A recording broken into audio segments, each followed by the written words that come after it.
আল্লাহ সুবহানাহু ওয়া তাআলা আমাদের সকলকে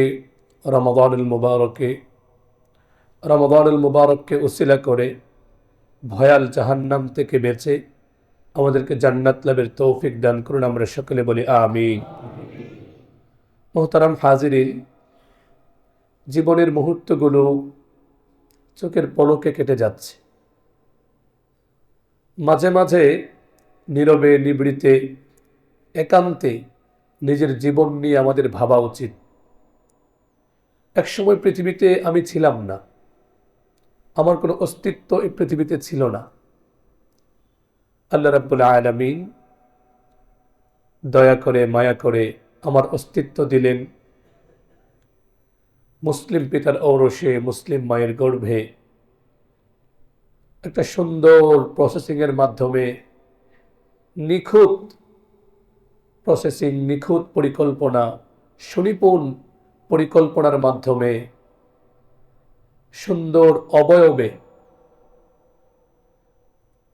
অনেক মাখলুকের মধ্যে মর্যাদা দিয়ে কাররামনা বানি আদমের সম্মাননা দিয়ে মানব জাতির অন্তর্ভুক্ত করে মানব জাতির শ্রেষ্ঠ কাফেলা মুসলিমদের কাফেলায় আমাদেরকে যুক্ত করেছেন।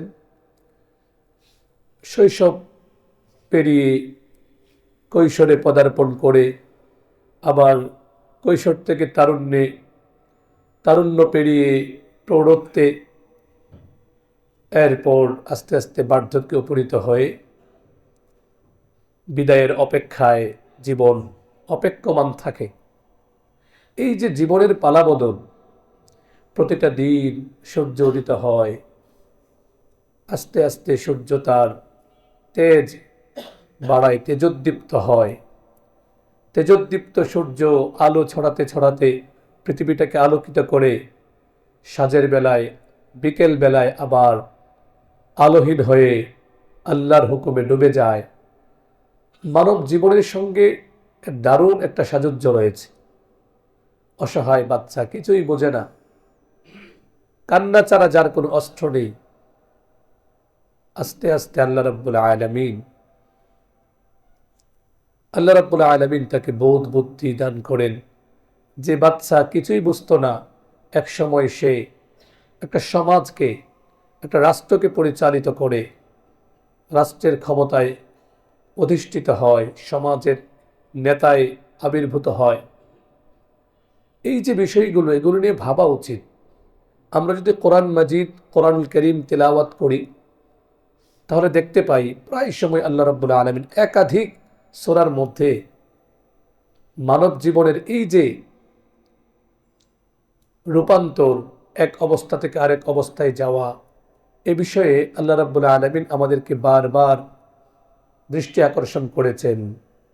কখনো বলেছেন হুয়াল্লাযী খালাকাকুম মিন তুরাবিন সুম্মা মিন নুতফা সুম্মা মিন আলাকা সুম্মা ইখরিজুকুম তিফলা সুম্মা লিতাবলুগু আশুদ্দাকুম। তিনি সেই আল্লাহ যিনি তোমাদেরকে মাটি থেকে সৃষ্টি করেছেন, এক বিন্দু নাপাক বীর্য থেকে, এরপর জমাট রক্ত থেকে, এরপর গোশতপিণ্ড থেকে, এরপর পর্যায়ক্রমে মানবদেহে গঠন করে মায়ের গর্ভ হয়ে দুনিয়াতে নিয়ে এসেছেন। শৈশবে ছিলে, এরপর তুমি কৈশোর পেরিয়ে তারুণ্যে উন্নীত হলে। আল্লাহ রাব্বুল আলামিন কি অসাধারণভাবে বলছেন, এই যে তোমার জীবনের ধারাবাহিকতা, রূপান্তর, এগুলো এমনি এমনি হচ্ছে না। আল্লাহুল্লাযী খালাকাকুম মিন দুফিন সুম্মা জাআলা মিন বা'দি দুফিন কুওয়া সুম্মা জাআলা মিন বা'দি কুওয়াতিন দুফান ওয়া শাইবা। আল্লাহ বলেন সুবহানাহু ওয়া তাআলা, কি সুন্দর করে বলছেন, কোথায় ঘুরপাক কাচ্ছ, কোথায় চলে যাচ্ছ? নিজের জীবনকে নিয়ে একটু ভাবো না। দেখো, আল্লাহ সেই সত্তা যিনি তোমাদেরকে দুর্বল অবস্থায় সৃষ্টি করেছেন। দুর্বলতা থেকে আল্লাহ রাব্বুল আলামিন শক্তি দেন। আবার সেই শক্তিশালী যুবক বার্ধক্যে রং ধরা যৌবন জং ধরে শেষ হয়ে যায়। এত দুর্বল হয় একজন বৃদ্ধ, হাত কাঁপতে তাকে লাঠি ধরতে পারে না। কোরআন আমাদেরকে বলে, একটু ভাবো নিজের জীবন নিয়ে, নিজেকে নিয়ে একটু চিন্তা করো। জীবনের এই পরিবর্তন, এটা এমনি এমনি হচ্ছে না। নিশ্চয়ই কোনো এক মহান কারিগর তার কারিগরির বহিঃপ্রকাশ ঘটাচ্ছেন। ভাইয়েরা আমার, অনেক খুতবা আমরা শুনি, অনেক লেকচার আমরা শুনি, কিন্তু নিজেকে নিয়ে ভাবার সময় আমাদের হয় না। রাতের নিশতি প্রহরে গভীর রাতে উঠব, পাক পবিত্র হয়ে যাই নামাজে সালাত আদায় করে একটু নিজেকে নিয়ে ভাবব, কি ছিলাম, কোথায় এলাম, কোথায় চলে যাব। ছোট্ট একটা জীবন, ছোট্ট একটা জীবন আমাদের শেষ হয়ে যাচ্ছে। গড় আয়ু 60 থেকে 70, এর মধ্যেই তো মানুষ চলে যায়, ঠিক কিনা? এরপরে কি অনন্তকাল। আল্লাহ বলেন ওয়ামিন ওয়ারাইহিম বারযাখ ইলা ইয়াউমি ইউবআসুন, কিয়ামত পর্যন্ত অনন্তকাল বারযাখে মানুষ থাকবে। ইসরাফিল আলাইহিস সালাম সিংহায় ফুৎকার দেওয়ার আগে মানুষ প্রত্যেকের বারযাখে থাকবে। এটা একটা জগৎ। বাচ্চা যখন মায়ের পেটে থাকে, গর্ভে থাকে, সে মনে করে এটা অনেক বিশাল কিছু, এই জগৎটাই বিশাল জগৎ। এরপরে যখন বাচ্চাটা দুনিয়াতে আসে, একটু বলুন তো, দুনিয়ার সাথে মায়ের গর্ভের কোনো তুলনা চলে? মায়ের গর্ভটা 10 হাত প্রস্থ, কতটুকু বড়? মানে দুনিয়ার সঙ্গে থেকে কোনো তুলনা চলে বলুন? কোনো তুলনা চলে না। এমনিভাবে এই মানুষ যখন আলমে দুনিয়া, এই দুনিয়া ছেড়ে যখন বারজাখে যাবে, কবর বাহ্যিকভাবে আমরা মনে করি ছোট্ট একটা গর্ত, না, এক সুবিশাল জগৎ। সুবিশাল জগৎ। বারজাখ মানে হচ্ছে চোখের আড়ালে যে অংশটা থাকে, এটাকে বলে বারজাখ। ওমিন ওয়ারাইহিম বারজাখুন ইলা ইয়াউমি ইউবআসুন। আমরা দেখছি ছোট্ট একটা গর্ত, কিন্তু না, আল্লাহ বলেন শুধু গর্ত না, এটা একটা ভিন্ন জগৎ। সেই জগতে প্রত্যেকটা মৃত মানুষ থাকে। সেই মানুষটাকে কবরস্থ করা হোক, বা সে পানিতে ডুবে মারা যাক, বা কোনো পশুর পেটে চলে যাক, বা কোথাও সে যেখানে থাকুক, মৃত্যুর পর সঙ্গে সঙ্গে একটা মানুষ সেই বারজাখে চলে যায় এবং প্রত্যেকের অবস্থায় থাকে। কিয়ামত পর্যন্ত তার সেই অবস্থায় সে থাকে, একমাত্র সেই জানে। ভাইয়েরা আমার, দুনিয়া পেরিয়ে যখন মানুষ বর্জকে যায়, তখন মানুষ মনে করে মায়ের গর্ভটা যেমন খুব সংকীর্ণ ছিল, দুনিয়াটা বারজাখের তুলনায় এমন সংকীর্ণ কিছুই না, খুবই সংক্ষিপ্ত। একটু ভাবা দরকার। যার 20 বছর হয়েছে, তার তো তারুণ্যের 5 বছর পার হয়ে গেল। প্রাপ্তবয়স্ক হওয়ার পর থেকে তার জীবনের প্রত্যেকটা মুহূর্ত আল্লাহর কাছে তার জবাব দিতে হবে। যার 30 হলো, 40 হলো, 50 হলো, 60 হলো, এখনো ভাবার সময়, নিজেকে নিয়ে চিন্তা ভাবনা করার সময় যতদিন হায়াত আছে। অনেক অনেক নসিহতের প্রয়োজন পড়ে না। কেউ যদি চায় নিজেকে পাল্টাবে, বদলাবে, সুন্নাহ মোতাবেক জীবন যাপন করবে, সে পারবে। আল্লাহ প্রত্যেককে এই স্বাধীনতা দিয়েছেন। আমাদের চোখের সামনে কত মানুষকে আমরা দেখি, মাশাআল্লাহ, জীবন শুরু করেছে এলোমেলো, আল্লাহ সুবহানাহু ওয়া তাআলা বুঝ দিয়েছেন। উলামায়ে কেরামের সান্নিধ্যে গিয়ে কি চমৎকার লম্বা দাড়ি রাখছেন, পায়জামা পাঞ্জাবি পরছেন, একটা বাহ্যিক দ্বীনি রূপরেখায় নিজেকে চালানোর চেষ্টা করছেন, আলহামদুলিল্লাহ। পক্ষান্তরে অনেক মানুষকে আমরা দেখি জীবন তার চলেই যাচ্ছে, তওবা ইস্তেগফার করার, আল্লাহর দিকে ফিরে আসার সুযোগ তার আর হয় না। এভাবেই মরণ পেয়ালায় তাকে চুমুক দিতে হয়। এই ছোট্ট জীবন চোখের পলকে শেষ হয়ে সে অনন্তকালের বরজখে ঢুকে যাচ্ছে। জানা তো নেই কি তার পুঁজি। গল্প সাধারণত আমি বলি না, সুযোগ হয় না। একটা ছোট্ট গল্প আপনাদের সঙ্গে শেয়ার করি। আখিরাতের সফরটা কত বিশাল, কত বিশাল। আপনারা বাদশাহ হারুন রশিদের নাম শুনেছেন কিনা? আব্বাসী খলিফা একজন ন্যায়পরায়ণ শাসক ছিলেন। ইবনে দেহিয়া কালবি রাহিমাহুল্লাহ একজন ঐতিহাসিক, তিনি লিখেছেন, ওফি আইয়ামিহি কামুলাতিল খিলাফা বিতাওয়াজুহি ওয়া আদলিহি ওয়া ইনসাফিহি ওয়া জিয়ারাতিহিল উলামা ফি দিয়ারিহিম।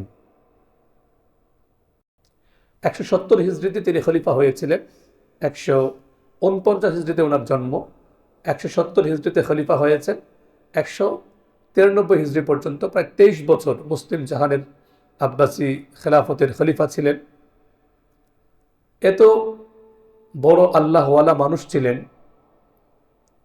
এক বছর হজে যেতেন, আরেক বছর জিহাদের ময়দানে বীর বিক্রমে জিহাদ করতেন। সুবহানাল্লাহ। ইবনে দাহিয়া রাহিমাহুল্লাহ বলেন, ওফি আইয়ামিহি কামালাতুল খিলাফা, এই হারুনুর রশিদের যুগে খেলাফত একেবারে পূর্ণাঙ্গতা লাভ করেছিল। কিসের মাধ্যমে?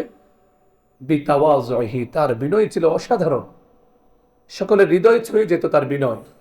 ও আদলিহি, তার ইনসাফ ছিল। ও কারামিহি, মানুষের প্রতি তার দয়া ছিল অনেক। ও জিয়ারতিহিল উলামা ফি দিয়ারিহিম, তিনি নিজেও আলেম ছিলেন। আর তখনকার সময়ে তো আসলে শাসক হবেন আর দিনের জ্ঞান থাকবে না, এটা তো কল্পনাও করা যায় না। এগুলো তো এই মালউন ইংরেজরা উপমহাদেশে আসার পরে বা তাদের এই কলোনিয়াল ওয়ার্ল্ডে ইংরেজরা ও মুসলিমরা সারা পৃথিবীটাকে নিয়ন্ত্রণ করার আগ পর্যন্ত একজন শাসক, সে যত খারাপই হোক, তার মধ্যে দিনের জ্ঞান ছিল, ঠিক কিনা? আপনারা হাজ্জাজ বিন ইউসুফের নাম শুনেছেন নাকি? পাগলা লোক ছিল, যারে পারতো তারে মেরে ফেলতো। সেও কিন্তু বড় আলেম ছিল, জানেন না? এই যে কোরআন মাজিদের মধ্যে হরকত লাগানো, কি বিশাল নেক কাজ সে করে ফেলেছে। মানে সে আলেম ছিল। শাসক হবে আর আলেম হবে না, দিনের জ্ঞান থাকবে না, এটা কল্পনার ঊর্ধ্বে ছিল। তো এই যে বাদশাহ হারুনুর রশিদ, খলিফা হারুনুর রশিদ তো বড় একজন আলেম এবং জগৎ বিখ্যাত একজন বাদশাহ, পূর্ণাঙ্গতা পেয়েছিল তার সময়। সারা পৃথিবীর অন্যান্য বাদশারা থর থর করে কাঁপত হারুন রশিদের জন্যে। তো হারুনুর রশিদের একজন প্রিয় মানুষ ছিল, একটু মজজুব টাইপের। এটার অনুবাদ কেউ কেউ করে ভবঘুরে। আসলে আল্লাহর প্রেমে কিছু মানুষ এমন থাকে, দুনিয়া থেকে অনেকটাই নির্লিপ্ত থাকে আর কি, এমন এমন কথা বলে, হৃদয়ে ঝড় তোলে কথাগুলো। তো বাদশাহ হারুনুর রশিদ ওই বাহলুলের সঙ্গে তার খোলামেলা সম্পর্ক ছিল। বাহলুলকে একটা লাঠি দিলেন, লাঠি দিয়ে বললেন যে, বাহলুল, তুমি তো খুব ভবঘুরে টাইপের বোকা মানুষ, এই লাঠিটা তোমাকে দিলাম, তুমি যদি তোমার চেয়ে কোনো বোকা মানুষ পাও তাহলে এই লাঠিটা তুমি তাকে দিয়ে। কি বলল? লাঠিটা তোমাকে দিলাম, তুমি যদি তোমার চেয়ে আরো বোকা কোনো মানুষ পাও তা লাঠিটা তুমি তাকে দিয়ে। ঠিক আছে। বাহলুল লাঠি নিয়ে চলে গেল। অনেক দিন পরে, লম্বা সময় পরে সে লাঠিটা নিজের কাছে রাখলো। হারুনুর রশিদ তখন মৃত্যুশয্যায়, দুনিয়া থেকে বিদায়ের সময় তার ঘনিয়ে এলো। হঠাৎ করে বাহলুল ওই লাঠিটা নিয়ে বাদশাকেই দিল। কি করলো? ওই লাঠিটা নিয়ে হারুনুর রশিদকে দিল। হারুনুর রশিদ একটু অবাক হলেন যে, আমি সুবিশাল সফরে রওনা হচ্ছি আর তুমি লাঠিটা আমাকে দিলে। তখন যে কথাগুলো বাহলুল বলেছিল, খুব হৃদয়ে ঝড় তোলা কথা, প্রত্যেকটা মানুষের জন্যই। এই কথাগুলো শুধুমাত্র বাহলুল হারুনুর রশিদকে বলেনি, কিয়ামত পর্যন্ত আগত প্রত্যেকটা মানুষকে বাহলুল কথাগুলো বলেছে। এবং বাহলুলের মাধ্যমে আল্লাহ রাব্বুল ইজ্জত ওয়াল জালাল দুনিয়ার প্রত্যেকটা মানুষকে একটা বার্তা দিয়েছেন। কি বলেছেন? বাহলুল তখন বলেছিলেন, প্রিয় খলিফা, দুনিয়াতে সামান্য কোনো সফরে যাওয়ার আগে আপনার কত প্রস্তুতি থাকে, কত সুবিশাল প্রস্তুতি আপনি গ্রহণ করেন। আপনার কোনো এলাকায় সফরে যাওয়ার আগে আপনার অগ্রবর্তী দল চলে যায়, সেখানে আপনার থাকার জন্য সুন্দর ব্যবস্থা করে, রাস্তা যেন ফ্রি থাকে সেজন্যে আগে আগে হুইসেল বাজিয়ে পাইক পেয়াদারা চলে যায়, ওখানকার পরিবেশ যেন ঠান্ডা থাকে, ওরকম সুন্দর পরিবেশের ব্যবস্থা করা হয়, খাবারের ব্যবস্থা করা হয়। মোট কথা, দুনিয়ার যে কোনো সফরে যাওয়ার আগে আপনার জন্য যাবতীয় ব্যবস্থা আপনি নিজেও চেষ্টা করেন, আপনার সহকারীরাও চেষ্টা করে। কিন্তু এখন আপনি এক সুবিশাল সফরের রওনা হচ্ছেন, আপনি কি করেছেন? সেই সফরের জন্যে আগে কিন্তু বলেছি হারুন রশিদ কিন্তু অনেক বড় মানুষ, আপনার আমার চেয়ে অনেক নেক আমল ছিল, অনেক নেক আমল ছিল তার। হাফেজ ছিল, কোরআনের আলেম ছিল, আলেমদের সঙ্গে তার হৃদয়ের সম্পর্ক ছিল। তখনকার যুগের শ্রেষ্ঠ আলেম হযরত আমাদের যে হানাফি মাজহাবের শ্রেষ্ঠ ইমাম কাজিল কোজাত ইমাম আবু ইউসুফ রাহিমাহুল্লাহ, তার হারুন রশিদের প্রধান বিচারপতি ছিল। সুবহানাল্লাহ। যার প্রধান বিচারপতি তাকে কাজিল কোজাত ইমাম আবু ইউসুফ রাহিমাহুল্লাহর মতো মানুষ চিন্তা করেন, তার কি বিপদগামী হওয়ার কোনো সুযোগ আছে? বর্তমান যুগের বিচার ব্যবস্থার দিকে তাকালে চলবে না। তখনকার সময়ে বিচারপতিরা অনেক ক্ষেত্রে খলিফার চেয়েও অনেক বড় শাসন, অনেক বড় ক্ষমতার অধিকারী ছিল। খলিফাও যদি কোনো উল্টাপাল্টা করত, একদম আঙুল উঁচিয়ে বিচারক প্রধান বিচারপতি বলতে দ্বিধাবোধ করতো না, এবং খলিফা রীতিমতো এটাকে নিয়ে প্রাউড ফিল করত যে আমার বিচারক, আমার প্রধান বিচারপতি আমাকে ভয় পায় না, সে হক কথা বলে। অনেক গল্প আছে ইতিহাসের, আপনারা জানেন, বললাম না, সেদিকে গেলাম না। তো বলছিলাম বাহলুল খলিফা হারুন রশিদকে বলছে, আপনার সুবিশাল সফর শুরু হচ্ছে, যার শুরু আছে শেষ নেই। আপনি তো আমার দেখা মতে, জানা মতে ওরকম বড় করে প্রস্তুতি গ্রহণ করেননি। তো দুনিয়াতে যদি কেউ সফরের আগে প্রস্তুতি না নেয়, দুনিয়ার মানুষ তাকে বোকা বলে। কি বলে? বোকা বলে। তো আমার কাছে মনে হচ্ছে আপনি এখন বোকা, আপনি আমার চেয়েও বোকা। দুনিয়ার সফরের তুলনায় আপনার এত প্রস্তুতি নেই যে সুবিশাল সফর, আপনার প্রত্যেকটা বিষয়ের হিসাব দিতে হবে আল্লাহর কাছে। কিন্তু আমার দেখা মতে আপনি ওরকম কোনো প্রস্তুতি গ্রহণ করেননি, কাজেই মনে হচ্ছে আপনি আমার চেয়েও বোকা। কারণ আমি তো এই মুহূর্তে মারা যাচ্ছি না, আমি আরো প্রস্তুতি নিতে পারবো, আমি আরো নিজেকে গড়তে পারবো, কিন্তু আপনার তো এই সুযোগ নেই। আপনার তো নাকের ডগায় দম চলে এসেছে, আপনাকে চলে যেতে হবে। কাজে লাঠিটা আপনাকে দিলাম, কারণ আপনার চেয়ে বোকা এই মুহূর্তে আমার চেয়ে আপনি বেশি বড় বোকা। ভাইয়ের আমার, প্রত্যেকটা দিন আমাদের কাছে এই বার্তাটা নিয়ে আসে।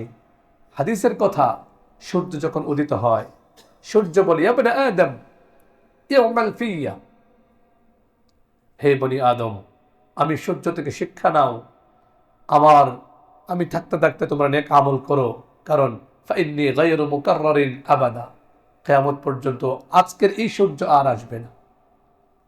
এজন্য যুবক ভাইয়েরা, জীবনের গতিপথ ঠিক করি। গুনাহের সাগরে ডুবে গেলেও যৌবন চলে যাবে, আর নেকির পবিত্র পথে রাজপথে চললেও জীবন চলবে। এই জবানকে আমি যদি হারাম কাজে ব্যয় করি, মানুষকে কষ্ট দিয়ে মিথ্যা গীবত করি, তবুও জীবন চলে যাবে। আর যদি পাক পবিত্রতার পথে জবানকে কোনো হারাম কাজে ব্যয় না করি, তবুও জীবন চলেই যাবে। কত খুতবা, কত জুমা, কত বয়ান, কত কিছু আমরা শুনি, কিন্তু জীবন পাল্টানোর শপথ আমরা নেই না, যার ফলে জীবন পরিবর্তিত হয় না। এখনো দেখা যায় আমাদের মধ্যে এত রাগ, এত হিংসা, এত বিদ্বেষ। কি হবে বলো? সব রেখে কবরে চলে যেতে হবে। একটু ডানে বামে সামনে পিছনে আমরা তাকাই, কত মানুষ এমন ছিল, কত রাগ ছিল, পারে না তাকে ছিঁড়ে খেয়ে ফেলবে। এই তো রাগ নিয়ে, এই তো বিদ্বেষ নিয়ে আজকে সে কবরে শুয়ে আছে। কত যুবক ছিল, তারুণ্যে পৃথিবীটাকে যা ইচ্ছা তা করে ফেলতে চাইতো, আজকে কবরে শুয়ে আছে। অনেকে ভেবেছিল মাত্র তো 40 বছর, যাক না আর 5টা বছর পরে দাড়ি রেখে পায়জামা পাঞ্জাবি পরে একবারে নেককার বুজুর্গ আল্লাহওয়ালা হয়ে যাব। তার স্বপ্নই রয়ে গেল, আজকে সে কবরে শুয়ে আছে। কোরআন প্রতিনিয়ত আমাদেরকে ডাকছে, প্রতিনিয়ত আমাদেরকে বলছে, আসুন জীবন পাল্টানোর শপথ নেই।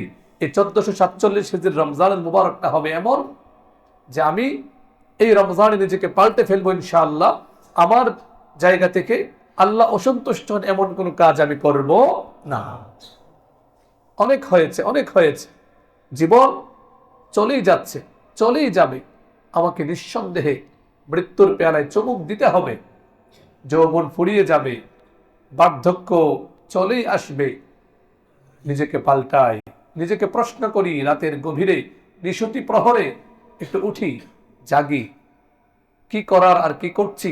এই মুহূর্তে যদি আমি মারা যাই, সাময়িক কাঁদবে আমার সন্তান, আমার স্ত্রী, পরিবার পরিজন, কিন্তু এই কান্নায় আমার কি লাভ হবে? আমি কি করছি? আমাকে কবরে রেখে আসার পরে একটু পরে মাটি দিয়ে সবাই এসে হাসি করবে, হাসি ঠাট্টা করবে, খাবার খাবে, কিন্তু আমি তো নীরবে নিবৃতে একাকী মাটির ঘরে পড়ে রইলাম। আমার কি হবে? সবাই সবাইকে নিয়ে ব্যস্ত হয়ে পড়বে। সন্তান হয়তোবা বছরে দু একদিন মনে করতে পারে বা মনে করলো না, আমার কি হবে? আসুন, অনেক অনেক আলোচনার প্রয়োজন নেই। প্রত্যেক দিন একটা সময় নীরবে নিবৃতে কবরের প্রস্তুতি গ্রহণ করি। একটা সঙ্গীতের মধ্যে বলা হয়, ক্ষণে ক্ষণে কবর ডাকে, আইরে আমার বাড়ি, মাটির উপর থাকবে রে তুই দিন কয়েক খানি। হাদিসের কথা, প্রত্যেকটা দিন কবর আমাদেরকে ডাকে। আনা বাইতুল ওয়াহদা, আনা বাইতুল গুরবা, আমি একাকিত্বের ঘর, আমি অপরিচিত ঘর, আমি নেক আমল ছাড়া, ইমান আমল ছাড়া কিছুই চিনি না আমি। তুমি কোন বড় পোস্টে ছিলে? তুমি কি খতিব ছিলে, ইমাম ছিলে? তুমি কি রাষ্ট্রপতি ছিলে, প্রধানমন্ত্রী ছিলে? এগুলো আমার কাছে আই ডোন্ট কেয়ার, এগুলো আমি কোনো কেয়ার করি না। আমি চিনি তুমি ইমান এবং আমল নিয়ে এসেছো কিনা। যদি এসে থাকো তাহলে দেখতে পারবে আমার আচরণ কত সুন্দর, আমি কত ভালো। নচেত অন্যতায় দেখবে আমার আচরণ কত খারাপ। নিজেকে পাল্টানোর এই সুযোগ হায়াত শেষ হয়ে গেলে আর পাওয়া যাবে না, আর পাওয়া যাবে না, শেষ হয়ে যাবে ভাইয়েরা আমার। নিজেকে পাল্টে ফেলি কবরের ডাকে, প্রতিনিয়ত নিজেকে গড়ে ফেলি। বিশেষ করে 40-এর পরে যারা আছে তাদের জন্য অনেক সতর্কবার্তা, অনেক সতর্কবার্তা। প্রত্যেকটা মুহূর্তেই তো মৃত্যুর জন্য আমরা প্রস্তুত থাকবো। বিশেষ করে 40-এর পরে জীবনকে সাজিয়ে ফেলতে হবে, গুছিয়ে ফেলতে হবে। কারো হক যেন আমার কাছে না থাকে। জীবনকে এমনভাবে সাজাতে হবে এই মুহূর্তে মারা গেলে যেন আমি আল্লাহর সামনে ফ্রেশ হয়ে দাঁড়াতে পারি। অনেককে যদি বলা হয় যে ভাই সুন্নাহ মোতাবেক দাঁড়িয়ে রাখেন, তখন অনেকে কথাবার্তা বলেন, আপনি সব বাদ দেন, রাসূলুল্লাহ সাল্লাল্লাহু আলাইহি ওয়াসাল্লামের দাড়ি ছিল কিনা,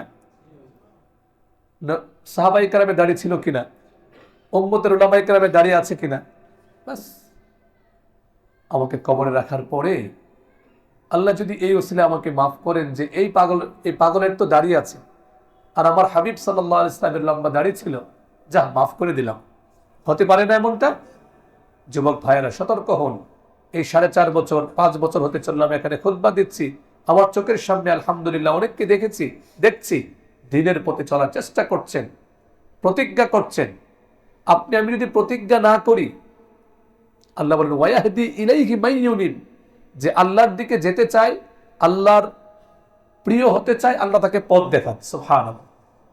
পরীক্ষার খাতা তো আমাদের সামনে দিয়ে দেওয়া হয়েছে, যা ইচ্ছে তা লিখতে পারি, জীবনটাকে যেভাবে ইচ্ছে সেভাবে গড়তে পারি। চেষ্টা করবো তো ইনশাআল্লাহ। যুবক ভাইয়েরা চেষ্টা করবো তো ইনশাআল্লাহ। জীবনকে পাল্টে ফেলি, এত মজা, এত শান্তি আল্লাহ রাব্বুল আলামিন দিনের পথে রেখেছেন, এত শান্তি আল্লাহ রেখেছেন। আপনি একবার শুরু করুন এই 1447 হিজরির রমজান, আল্লাহ সুবহানাহু ওয়া তাআলার পক্ষ থেকে আরেকটা সুযোগ, সুবর্ণ সুযোগ, টার্নিং পয়েন্ট জীবনকে পাল্টানোর।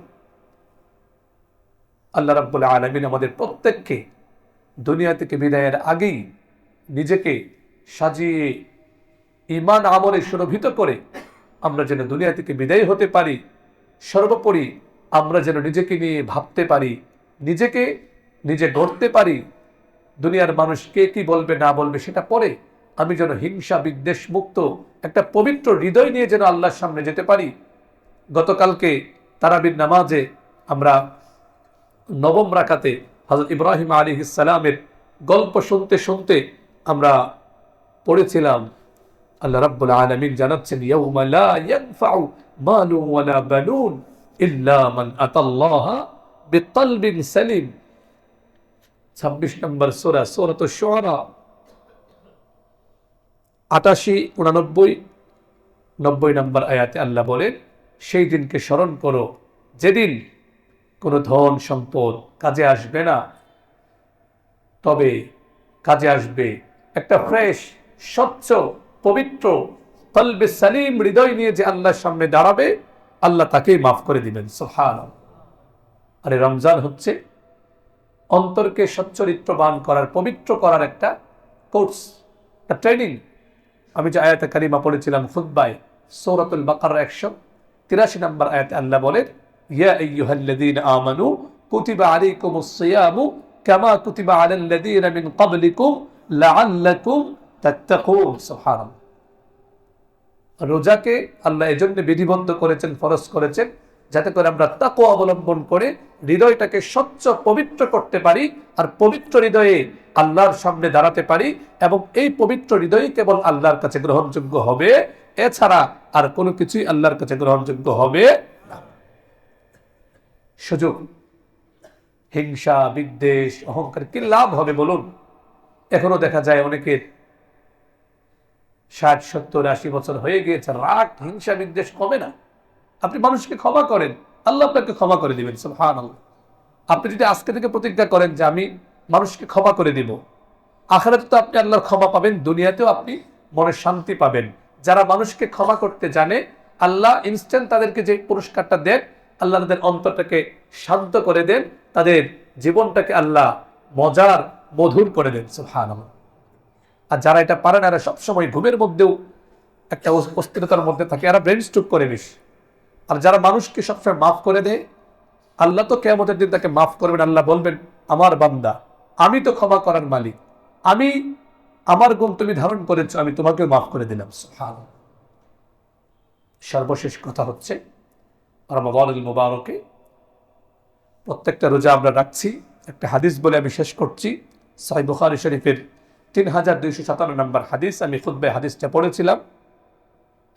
সাহল ইবনে সাদ রাদিয়াল্লাহু আনহু বলেন, নবীজি সাল্লাল্লাহু আলাইহি ওয়াসাল্লাম ইরশাদ করেন, ফিল জান্নাতি সামানিয়াতু আবওয়াব, জান্নাতের 8টি দরজা আছে। কয়টি দরজা? সে 8টি দরজার মধ্যে একটা স্পেশাল ডোর আছে।